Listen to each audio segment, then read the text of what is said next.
Hi, welcome back to Future Fast. And we once again have Dr. Bruno Gonçalves.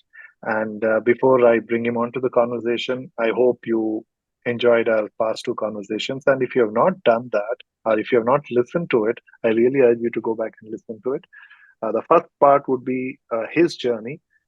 It'll help you understand where he comes from. And the second part is a whole lot of conversation on nuclear and why nuclear and how it is stands against other options. And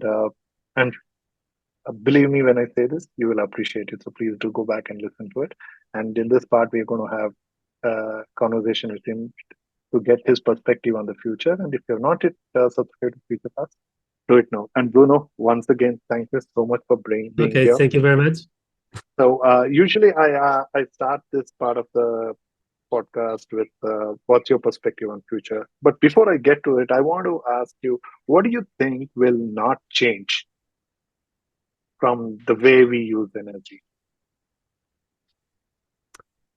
There's a lot of discussion and a lot of people speak about the growth. We cannot continue to grow. But personally, I do not think that this is going to happen because first, as I mentioned previously, 1/8 of the population, world population, still doesn't have access to electricity. So it's very natural that the demand for electricity will continue to grow. We can only hope that in this growth, we provide the best energy sources to produce less CO2 so that we are not contributing to increase the greenhouses that we are emitting to the atmosphere. So this, I don't think it is going to change. A lot of people speak now that we are going because we have renewables and we don't have production when the demand is the most. A lot of people think that we are going to have this consumption over time managed remotely. So, for instance, that people are going to enable or disable your car charging according to the needs of the grid. So to prevent that you are charging your car when the grid is not able to provide electricity. We have something similar to that happening in the United States, in Texas. In summer, they had a lot of warnings. So it's not remote, but they are warning people do not charge their cars. I don't think that this is bringing us towards having a better life, because actually we are not having our freedom to use when we need, and it is limiting our use. There's also these people speaking a lot about, for instance, vehicles to grid. So this idea that you are going to charge your vehicle and then later when the grid requires, you are going to provide electricity to the grid from your car. I don't see it unless it is very well paid. I don't see a lot of people doing that, because you need your car when you need your car. You don't know. Most of the times you are not able to program when you need your car. Of course, if you have a fleet of business cars that are not working in the evening, maybe that's an option and it makes sense, but it doesn't make sense to everything. So although there are a lot of movement towards changing the way we use our electricity, I'm not sure that this is going to completely change. What I think is going to change is our relationship with energy. We are going towards having more electrification to try to reduce the amount of energy, primary energy, that we are using. And actually, the IAEA estimates that by 2050, we will grow to 29.8% of the energy consumed will be from electricity. This is from about 19.5% that we have today. So we are going to replace some primary energies by electrification. And of course, this is needed. This is needed because electricity only represents 25% of the greenhouses that we are sending to the atmospheres. Transportation represents 16% of the greenhouses. Electrifying part of it will contribute. And we will need to electrify the production of materials. We will need to electrify heating and cooling. So all these will contribute to use less primary energy, hopefully. So this, I do think, is going to change.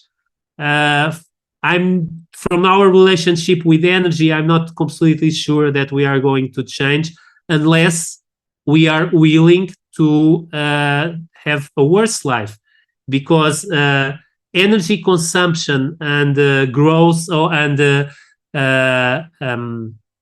expectancy of life are intimately linked. There are graphs that show that. So having a better life is linked with having more energy available to you, and this is also sorry, and consumed. Yeah.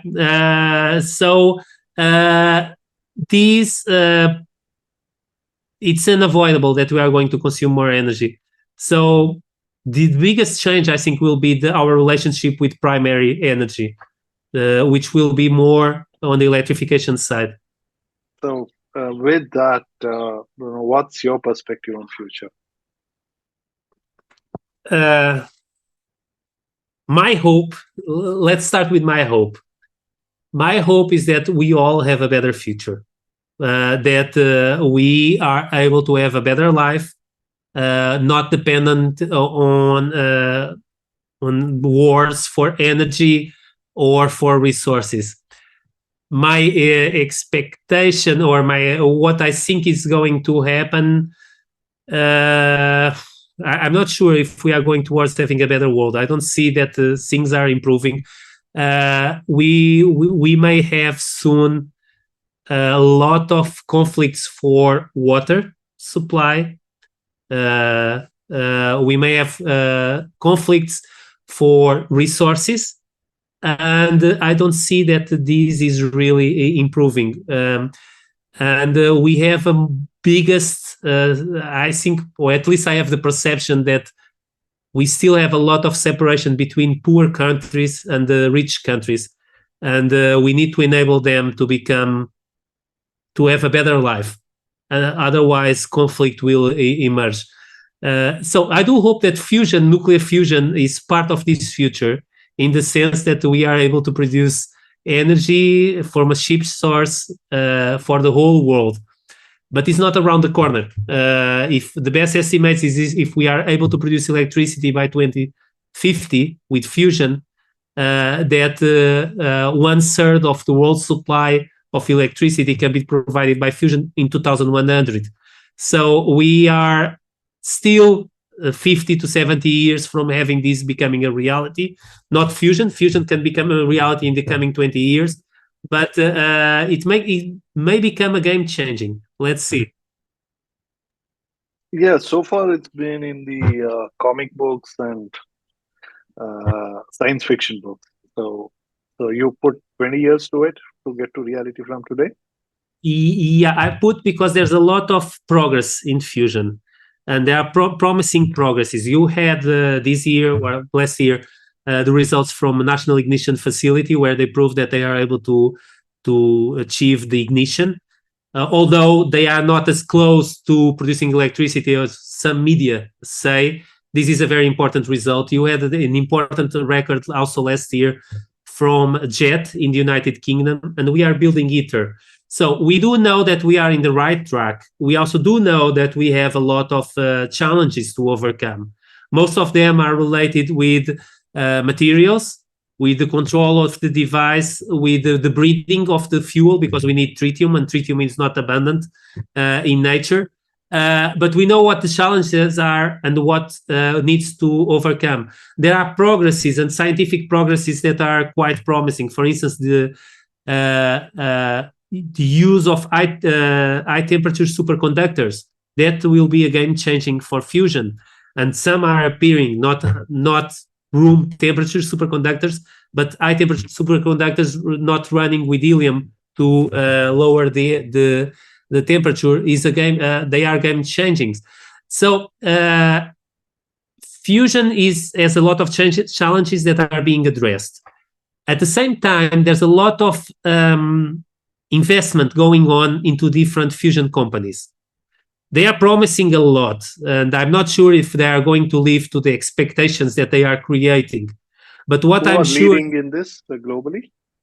Any Oh, names? you have a lot of companies all around the globe. So you have in Canada, in the United States, you have in China a few, you have in Europe not that many. So there's a lot. They are well distributed, but mostly they are in the United States, where venture capital is strong. There's about so some weeks ago there were 36 registered companies, and they are promising a lot. There's a lot of money going on into fusion from venture capital. Although I'm not sure if they are going to live to the expectations. What I'm sure is that once you put a lot of money into innovation, a lot of innovation will pop up. Even if you are not driving directly fusion, you are going to drive a lot of new technologies that can be applied to other fields. And you may even find sometimes some technologies that are applied in fusion field.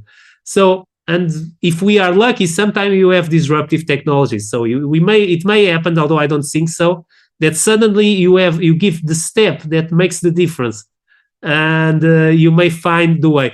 So I think that having a lot of money, a lot of investment going into the field will certainly drive us towards the goal of producing electricity.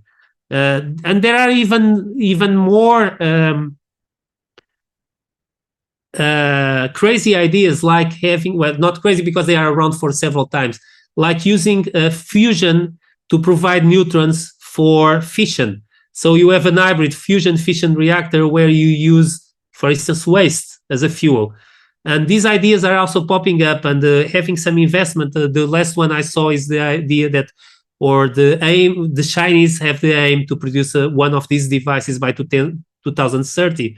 So this could also be interesting to see what is going on. Chinese are betting a lot on fusion and trying to push fusion towards fruition. So although the joke is always that it will be the energy of the future and always will be, I do say that we were never so close to making fusion the energy of the future. But is the energy of tomorrow? But I say not tomorrow, maybe after tomorrow.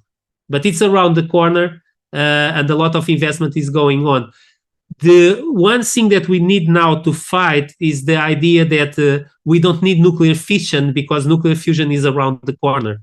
So this is wrong. It will take time, and there are scientific articles about the time it takes for fusion to assume themselves as a real established industry. And we need to buy time for that. So we will be there for after 2050, but we still need to provide energy, clean energy now. And clean energy now means nuclear, also means renewables, but means also nuclear. It's required. Well, I think hydrogen has been raising money and talking about as a reliable source for over 25, 30 years now. But it's also had those peaks and drops, right? They raise a lot of money and then it fizzles out and again somebody comes. So we've seen multiple cycles. And today, once again, we are back in a peak of the hydrogen. And looks like we may find another depth of it. But what I understand from your telling now is that even fusion technology looks like a conversation, but little far. But you're still very optimistic about it. You're cautiously optimistic, if I can put it that way. I'm very optimistic because we have a roadmap. And in Europe, we have a roadmap. United States has a roadmap. UK has a roadmap. Chinese have a roadmap. And all the roadmaps are very similar in the sense that we have the knowledge that we know today. So we are operating JET in the United Kingdom. Actually, it's the last months of operation of JET are going on now. At the same time, we are building ITER in the south of France, which is a worldwide project with the Russian Federation, United States, India, South Korea, Japan, China, and Europe, all involved in building ITER. And but while we are building ITER, we are already making the conceptual design of DEMO, which will be a reactor that is going to produce electricity. there's some knowledge gaps that are being filled in that allow us to have this approach all in parallel. So we are learning to operate ITER on JET. Once ITER exists, it will close the gap that we still have to finalize the design of demo. And at the same time, gaps that we still have on materials are being addressed, for instance, in Europe, with the build of an infrastructure which is called IFMIF DONES in Spain to test materials for fusion. So we are trying to close the gaps of knowledge that we have to make it a full, to make energy from fusion a possibility. Chinese and United Kingdom and the United States, they are doing the same. Actually, Chinese have a similar approach. They are involved in ITER. They aim to build the Chinese thermonuclear experimental reactor, which will be their demo. And at the same time, they already have infrastructures. They have a machine, a device that is being built to close the gaps of knowledge on superconductors, on magnetic coils, etc. So this approach enables us to be very sure that we are taking the right steps to address the gaps of knowledge that we have. That's why we are certain that we are going on the right direction. And it's not something that plasmas do not behave very well. The difficulty is to keep them running. That's why it takes so long to have a fusion device. It's not like a fission device that took about 10 years from the atomic bomb to the power plant. It's a bit more complicated from the point of view of controlling and running. We are trying to put a sun inside the device. And it's really similar to a sun and much more hotter than the sun. So that's how complicated it is, but we are in the right direction. Wonderful. So, Bruno, can we challenge you for the 3 predictions that you want to make about the future? 3 predictions I want to make about the future. 1, fusion will become a reality, but by the end of the century. Well, fusion will become a reality by the middle of the century, and it will be the provider of a lot of energy by the end of the century. The other prediction is that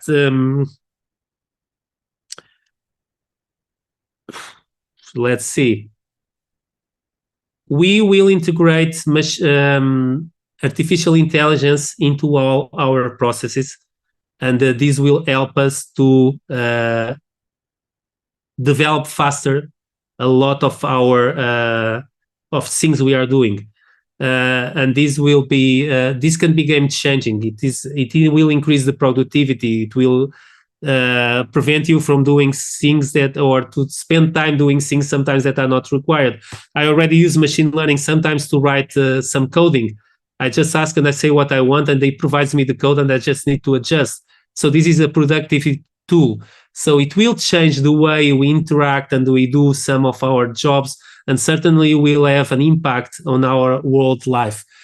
The other prediction is that, unfortunately, we will not be able to solve the greenhouse emissions as fast as we think. We are far from solving the greenhouse emissions. We are fighting a lot for doing it, but for instance, China is building a lot of coal power plants emitting at the same time that they are solving the problem from the point of view of renewables and nuclear. They grew a lot on the coal power plants. Probably India is in the same direction, and growing the growth of energy consumption is not being taken, or we are not being able to address with renewables or with nuclear. Well, and India's official comment on net zero target is 2070. Yeah, and I think China was 2060 or something of that sort. So net zero will not be 2050, and we are still far. So we will have to learn how to cope with the global warming and the impact that it has, because I think we are not being able to solve. We are not going to solve it immediately. See, it's also have to be realistic, right? India just crossed 1.4 billion population, so we became number one populous country in the world. Yeah. So, and China is also 1.4, so we are probably few hundred above China in terms of population. But to be realistic, that we've significantly had coal powering our energy sources, but renewables has come in, nuclear is coming in, and it will take a lot of time before you can actually completely drop coal. And it's not going to happen overnight. Yeah, and you need to provide And we quality need of. to provide it. And yes, you need to provide energy for everything, right? To produce food, to produce clothes, to live. Yeah, so the growth, I think, is not an option because our life Correct. depends more and more of energy, and quality of life is associated with energy consumption, and of course production. If you don't produce, you don't have. Well, you actually mentioned 1/7 or 1/8 of world population does not have electricity. In fact, in the last 8 years, India has achieved nearly 90% of reach, 90 or 95%. I don't remember the numbers. I'll have to look up. Of reach of electricity to 90% of villages in the country. So there's been a significant achievement in ensuring the availability of electricity, maybe not for 24 hours, but for few hours to Yeah, majority of the population. So we still yeah, but have a long way to go before we talk about completely green or clean source from that. yeah, it's the same. And this is the example I gave of some countries in Africa where we are trying to push renewable projects to produce hydrogen, and still 50% of their population and huge population do not have access to electricity. So this is huge, and a lot of conflicts will emerge while we continue to have this trajectory of not providing quality of life to a large part of our world population. So yeah, so I think your prediction in that is fairly logical because it's just about being practical. So that's that prediction from your end. Sorry, can you repeat the question? That was the third prediction from your end. Yeah, my third prediction is that we are not able to. We will not fulfill the targets that we are promising. Right. We still have a long way to go. Of course, sometimes disruptive technologies happen. Sometimes it's in the worst moment of crisis that disruption occurs, and the technological disruption is positive. It may be a game changing. So we can still retain a lot of hope that we may be able to have some disruption in the middle that really solves our problems. But with the knowledge today and the trajectory that we are having today, I have the impression that unless we really invest more in new research, we will not be able to meet the targets that are being promised. And I just like to recall to our listeners and audience one near something like that statement you spoke about in the first part of our podcast, where you said that it is important to prepare towards something. Things don't happen by itself. We need to prepare for it. So probably that's the way to go with. Yeah, and prepare. One important thing that I've been noticing, we have had some manifestations, some demonstrations from young activists against oil and gas in Portugal. And one common thing that I've been noticing is the anxiety that they are having with the future. The young generation has a lot of anxiety with the future. We should be careful about creating this anxiety. We are creating this anxiety every time we say that global warming is going to destroy our world, that we need solutions. And we are not, of course, it's important that they keep that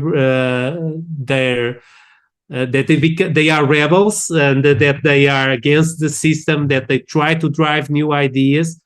But anxiety is not driving them towards finding the solutions. And I think finding the solutions, part of it passes by trying to get more people into science, trying to get more people into engineering, because channeling that anxiety and energy to the solutions. solution is very important. Yeah, and that's important that we are managed, because today we are having a crisis of people, or at least destroying timeless art. Yeah, that, but also that people that do not want to come to science or to engineering, because it's not, they don't see it as attractive. And there are areas that you are not getting people working. And we need to show them that, we can provide solutions, and you can contribute to those solutions, being a scientist, being a researcher, being an engineer. Of course, not all people will be any of those, but they can contribute also to solutions on other ways, finding new business models that are much more sustainable. And we need to drive this anxiety towards solution making. And we have this obligation towards the new generation. So let's try to remove some of the anxiety and make it becomes ambition to have a better world, not just anxiety for the world that they are losing. So very true. In fact, recently India had this Chandrayaan that India sent a mission to the dark side of the moon, as it's popular, to the pole of the moon, and that has become a huge motivation for the populace in general. The youngsters, I mean, everybody's talking about science now. It's about flying rocket and discovering. And of course, we had some few years ago, we also had Mangalyaan, that is mission to Mars, which technically failed because in the last landing, I think our mission failed, but they're working towards one more. And we also had one after, just a week after that, a mission to Sun, basically studying the core of the Sun.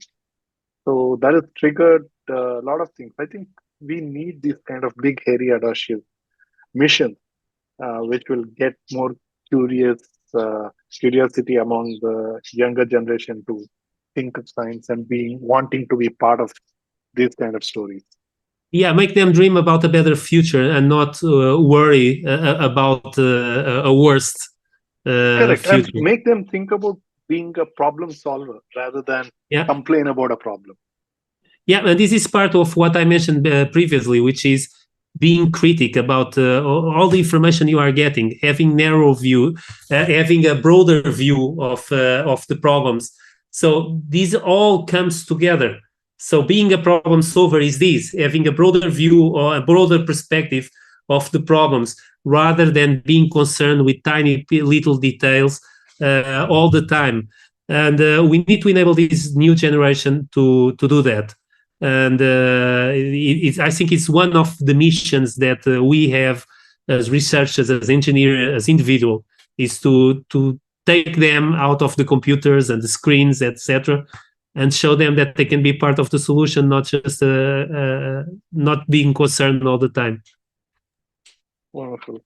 With that, Bruno, thank you so much for your time and all the perspectives that you shared. I'm sure our audience and listeners appreciate it as much as I did. And to our listeners, please feel free to go and share this conversation with everybody you think will appreciate it. And if you're not subscribed to FutureFast, do it right now. And please do share your feedback. And you can also follow Bruno. The links are right below this podcast.